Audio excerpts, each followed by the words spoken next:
Olá, queridos alunos, sejam bem-vindos a mais uma aula remota 26. Eu sou a professora Rafaela e estamos aí para mais uma aula, né? Hoje nós teremos aula de matemática, história, português e literatura. Prepara aí seu lápis, sua borracha, pega seus livros, né? Seu caderno, para nós darmos início a mais uma aula remota. Essa, então, é a aula do dia 13, quinta-feira, do mês de agosto do ano de 2020. Então, nós vamos começar lá pegando o livro de matemática. Vamos começar por matemática hoje? Nós vamos pegar o livro e abrir na página 135, essa página aqui, ó. 135. Então, vamos lá. Questão 9. Para uma caminhada ecológica, foram organizadas 2 paradas para a distribuição de água. Eram 23 crianças e em cada parada todas recebiam uma garrafinha de água. Marcelo descobriu quantas garrafas foram distribuídas na caminhada ecológica, fazendo a decomposição dos números. Vamos ver como é que Marcelo fez essa decomposição? Olha ele falando aí. Foram 23 garrafas na primeira rodada e 23 na segunda parada. Tenho que somar tudo. Então ele foi lá fazer a continha dele, olha. Preciso fazer 23 mais 23, né? Que são referentes às 2 paradas. E aí ele decompôs os números. Olha lá, ele decompôs aqui 20 mais 3, né? Depois mais 20 mais 3. E aí ele pegou os 2 20 e somou aqui do lado e os 3. Os 2 números 3 aqui. Olha lá, ó. Números decompostos. Depois ele pegou esse número aqui, somo as dezenas e em seguida as unidades. E aí ele chegou nessa conclusão aqui, olha. De 40 mais 6, que é igual a 46. Então, ele somou os 2, 20 mais 20, que deu 40. Depois, ele somou 3 mais 3, que deu 6. E aí, por fim, ele somou tudo, que deu o número 46. E aí, olha a pergunta. Marcelo somou 20 mais 20 e depois 3 mais 3. Qual foi a estratégia usada por ele? Qual estratégia ele usou para chegar nesse resultado? Vamos pensar, né? Vamos virar lá para a página 136. Então, lá na página 136, na questão 10, resolva as operações a seguir usando a estratégia de Marcelo. Então a mesma estratégia que Marcelo usou, você vai fazer aqui, ó, na letra A, 35 mais 42 e letra B, 73 mais 16. Número 11. Marcelo também encontrou uma forma de fazer subtrações. Analise as operações. Então ele vai fazer continha de menos. Olha só. Ele pegou o número 96 e decompôs. 90 menos 30. Ele pegou 30 de cá. Depois ele pegou a unidade, né? 6. E juntou com a outra unidade. 6 menos 4 e 90 menos 30. E aí, ele chegou nessa conclusão.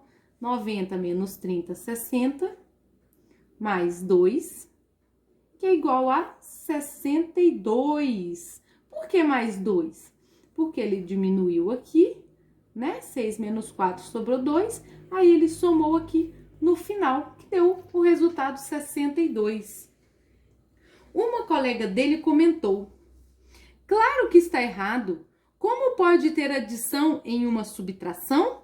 A coleguinha dele questionou esse número, esse sinal de mais aqui, né? Então, vamos para a página 137. Letra A. A adição, a observação da menina está correta? Por quê? Então você vai fazer a continha lá e vai observar se a menina que falou, está errado, se realmente a observação dela está correta. Letra B. O que representam as somas que aparecem na resolução do Marcelo? Letra C. A resolução de Marcelo está correta? Boas perguntas, né? Número 12. Resolva as subtrações da mesma forma que Marcelo fez. E aí, o mesmo exemplo que Marcelo deu, você vai fazer aqui, ó. Letra A, 98 menos 45. E letra B, 67 menos 43. Combinado? Então, e eu vou deixar para vocês também uma atividade de folha, tá? Lá no Educare, sobre dezena e unidade, tá bom? Para vocês fazerem. Combinado? Então, vamos passar para nossa aula de história. Nossa aula de história. Nós vamos pegar o livro lá na página 81. Essa página aqui, ó. Número 3. O Estatuto da Criança e do Adolescente, também conhecido como ECA, né, que é a abreviação de Estatuto da Criança e Adolescente, é um documento muito importante que enumera alguns direitos que devem ser garantidos a todas as crianças e adolescentes brasileiros.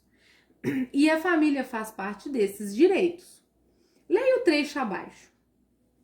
Está escrito no Estatuto que toda criança e todo adolescente tem direito de serem criados e educados por suas famílias, ou, se não for possível, por uma família substituta. Os pais têm o dever de sustentar, guardar e educar os filhos menores. O lar, diz o ECA, tem que ser um ambiente legal e tranquilo. Então, o Instituto da Criança e do Adolescente diz que a casa, né, onde a criança vive, ela tem que ser um ambiente legal, um ambiente tranquilo, né? Um ambiente favorável para crianças habitarem, né? Então, a letra A.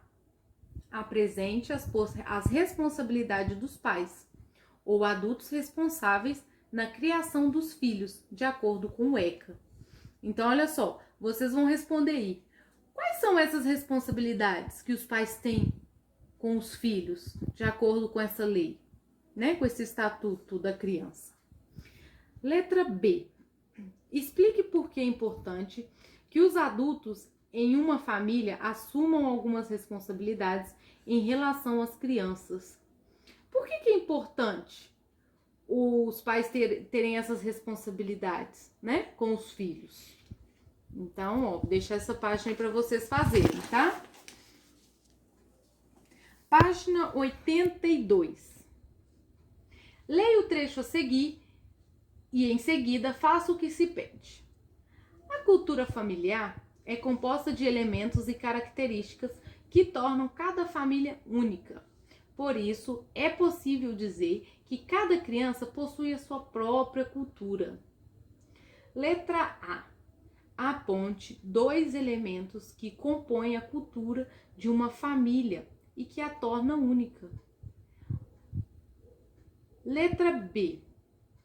Reflita sobre a realidade de sua família e apresente para cada elemento apontado no item anterior um aspecto relacionado à sua cultura familiar.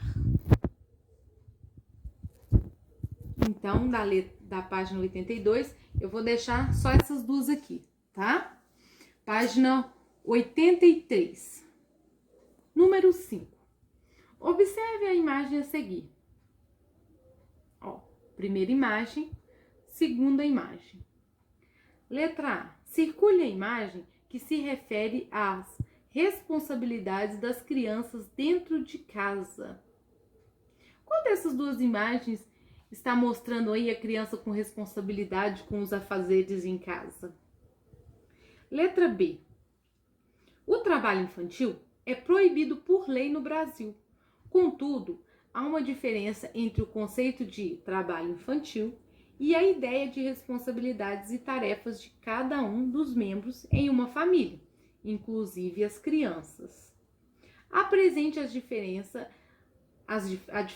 entre as duas imagens anteriores, né? Então, como o próprio texto já traz, o trabalho infantil, ele tem um conceito diferente, né, de responsabilidade. Às vezes a criança tem uma responsabilidade em casa de tirar um lixo, né, de guardar seus brinquedos, de organizar seu quarto, organizar sua cama, né? Então, essa é uma responsabilidade de tarefas que cada um membro da família tem para manter ali aquele ambiente organizado, né?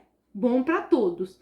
E uma outra situação é o trabalho infantil, que a criança às vezes deixa de ir para a escola, a criança deixa de estudar para poder ali trabalhar, para ajudar os pais a se sustentar, né? Ajudar nas despesas de casa. Então, esse é um trabalho infantil e ele é proibido no Brasil, tá bom? Então, na página 83, eu vou deixar essas duas atividades aí para serem feitas. Combinado? Então, agora, nós vamos pegar o nosso livro de português, de língua portuguesa, e vamos abrir lá na página 152, Estudo da Escrita. Essa página, olha. A partir daqui, ó, estudo da escrita. Uso de R e RR. Acrescente mais um R nos espaços indicados em cada palavra e veja se a pronúncia e o significado delas mudam. Então, olha só. A primeira palavra é arisco. A palavra embaixo é carinho. A próxima é careta e a próxima é caro. Ah, e na parte da frente, eu vou acrescentar um R aí. Se eu colocar um R, qual som, qual palavra vai se tornar? Então, olha só. Arrisco. Então, o A ficou com um R e o risco ficou com outra. Então, olha, a palavra de arisco mudou para arrisco. Eu me arrisco, né? Alguma coisa. Olha essa, carinho. Colocando mais um R, vira carrinho. Olha a diferença. Carrinho. E a outra, careta. Se eu colocar mais um R, vai formar carreta. Olha a diferença do som quando tem dois R's, né? Carreta. E o outro, caro, com dois R's, vai virar a palavra carro. Ó, carro. Tá bom? Página 153. Com base no que você observou no exercício anterior, é possível dizer que uma letra faz diferença na palavra? Nós acrescentamos uma letra R. Ela fez diferença? Ela mudou a palavra? Mudou, né? Uma mudança muito grande de uma palavra para outra. Número 3. Observe as palavras escritas com R e RR. Que letras aparecem antes e depois do R e depois do RR? Então, vocês vão observar lá essas palavras, tá? Brinque com os sons da letra R. Você vai falar o seguinte: trava a língua bem depressa e depois criar uma ilustração para ele. Olha só, então nós vamos falar esse trava-língua aqui bem rápido. O rato roeu a roupa do rei de Roma. Fala rápido aí para ver se você vai conseguir. O rato roeu a roupa do rei de Roma. E aí depois você vai fazer aqui uma ilustração, tá? Bem bonito aí, para ilustrar esse trava-língua. E eu quero ver todo mundo falando, hein? Para ver se vai realmente travar a língua. Então, pessoal, essas duas páginas, tá? Foram das atividades de língua portuguesa. E a outra matéria de hoje é de literatura, que será no mesmo livro de língua portuguesa. Mas aí nós vamos abrir lá na página 136. Lá na página 136. E nós vamos ler a segunda parte do texto 1, né? Lá da Rapunzel. Vocês estão lembrados do início do texto da Rapunzel? Então, olha só. Nós vamos ler a parte 2 do texto. Essa parte aqui, ó. Página 136. Essa página. A partir daqui de baixo, tá? Então, vamos começar? Texto 1, parte 2. Rapunzel era a menina mais bonita do mundo. Ao completar 12 anos, a feiticeira a levou para a floresta e a trancou numa torre que não tinha escadas nem porta. Lá no alto da torre havia uma janelinha minúscula. Sempre que queria entrar, a feiticeira se plantava no pé da torre e chamava: Rapunzel, Rapunzel, jogue as suas tranças. Rapunzel tinha cabelos longos, tão finos e bonitos como ouro fiado. Sempre que ouvia a voz da feiticeira, ela desenrolava as tranças, amarrava-as no trinco da janela e as deixava cair até o chão. A feiticeira subia então por elas para entrar na torre. Alguns anos mais tarde, aconteceu que o filho de um rei estava atravessando a floresta a cavalo. Passou bem junto à torre e ouviu uma voz tão bela que parou para escutar.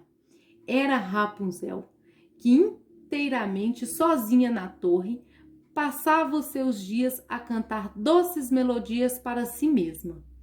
O príncipe quis subir para vê-la e deu a volta na torre à procura de uma porta, mas não achou nenhuma. Voltou para casa em seu cavalo, mas a voz de Rapunzel comovera seu coração tão intensamente que ele passou a ir à floresta todos os dias para ouvi-la. Certa vez, quando estava escondida atrás de uma árvore, viu a feiticeira chegar à torre e chamá-la, e ouvi-la chamando: Rapunzel, Rapunzel, jogue as suas tranças. Rapunzel jogou as tranças e a feiticeira subiu até lá. Se é por essa escada que se sobe até o alto da torre, gostaria de tentar a minha sorte nela também. E no dia seguinte, quando mal começava a escurecer, o príncipe foi até a torre e chamou: Rapunzel, Rapunzel, jogue as suas tranças. As tranças caíram e o príncipe subiu por elas. A princípio, ao ver um homem entrar pela janela, Rapunzel ficou apavorada, especialmente porque nunca tinha visto um. Mas o príncipe começou a falar de uma maneira gentil e lhe contou que ficara tão comovido com sua voz que não teria tido paz se não pusesse os olhos nela. Logo, Rapunzel perdeu o medo. E o príncipe, que era jovem e bonito, perguntou se ela queria se casar com ele.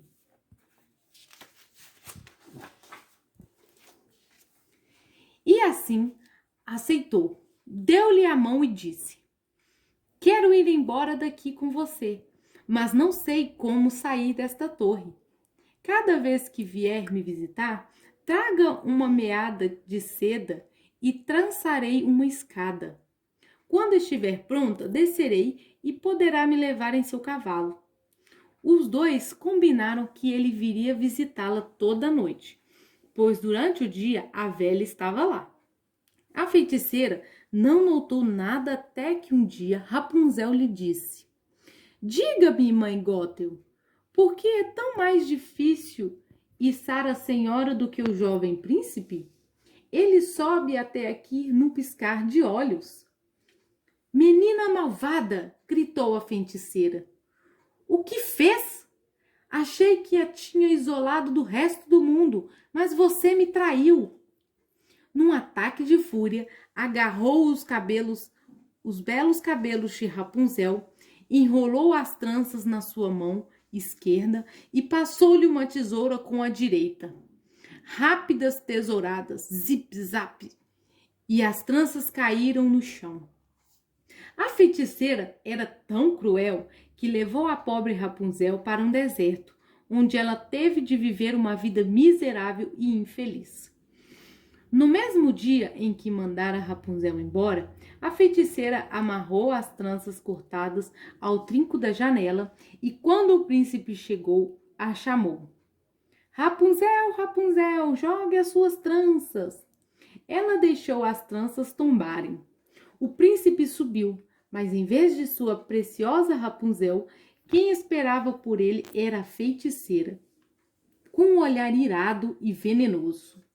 Ahá! Ela gritou triunfante. Veio à procura da esposa queridinha, mas a bela ave já não está no seu ninho, cantando. A gata a pegou e antes de terminar o serviço, vai arranhar os seus olhos também. Você perdeu Rapunzel para sempre. Nunca haverá de novo. O príncipe ficou transtornado de dor e, em seu desespero, saltou do alto da torre. Sobreviveu, mas seus olhos foram arranhados pela sarça que crescia no pedaço de chão em que caía. Vagou pela floresta, incapaz de ver as coisas. Só encontrou raízes e bagas para comer e passava seu tempo a chorar e a lastimar a perda de sua querida esposa. O príncipe vagou de um lado para o outro por muitos anos e finalmente chegou ao deserto. Ouvindo uma voz que lhe soou familiar, o príncipe a seguiu.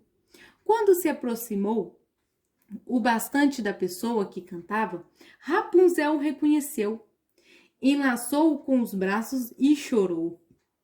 2 dessas lágrimas caíram nos olhos do príncipe e, de repente, ele passou a ver como antes, claramente. O príncipe voltou para seu reino com Rapunzel e lá houve grande comemoração. E viveram felizes e alegres por muitos e muitos anos. Então, essa foi a história, né? A segunda parte da história de Rapunzel. E aí eu vou deixar para vocês essa atividade aqui, ó, por dentro do texto.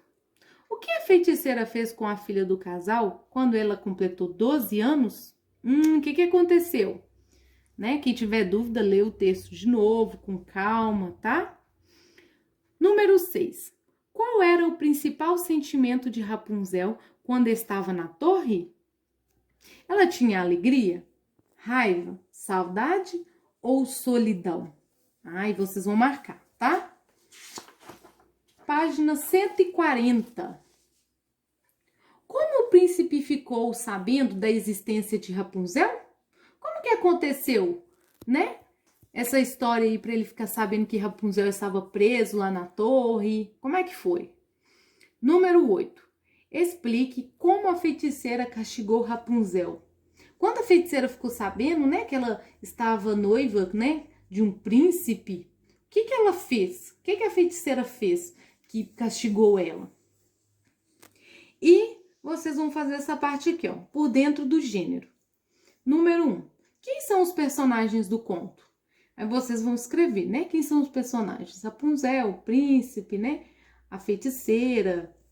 Número 2. Todos os personagens são pessoas boas? Sim ou não? 3. Como terminou a história? Rapunzel teve um final triste ou um final feliz? Aí vocês vão contar aí pra nós, tá bom? Escreve aí que nós vamos conferir lá na live. Então, pessoal, eu vou deixar aqui pra vocês, tá? No quadro, o que é pra ser feito pra próxima live, tá bom? Se caso você tiver perdido aí no andar do vídeo, né? Agora vai ficar registrado aqui pra vocês, tá bom? Então, vamos lá, ó. Matemática. Ó, matemática. Vão ser as páginas 135, 136 e 137. Mais a atividade de folha, tá? Que eu vou disponibilizar lá no Educare. De história.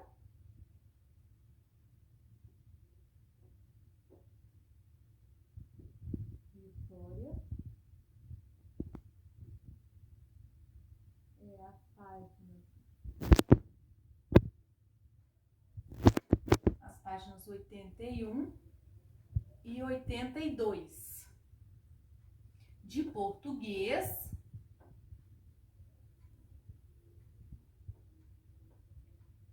com as páginas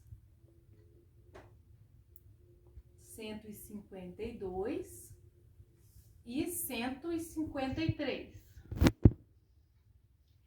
E de literatura,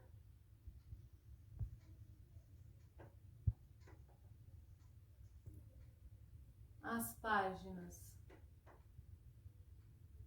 136 a 140, tá bom? Que aí vem a história, a segunda parte lá da história da Rapunzel e depois as atividades, tá bom? Então essas aí são as atividades para a próxima live. Então, pessoal, eu espero que vocês tenham gostado da aula de hoje, tá? Eu aguardo vocês na live. Fiquem com Deus e até a próxima aula. Tchau, tchau, pessoal!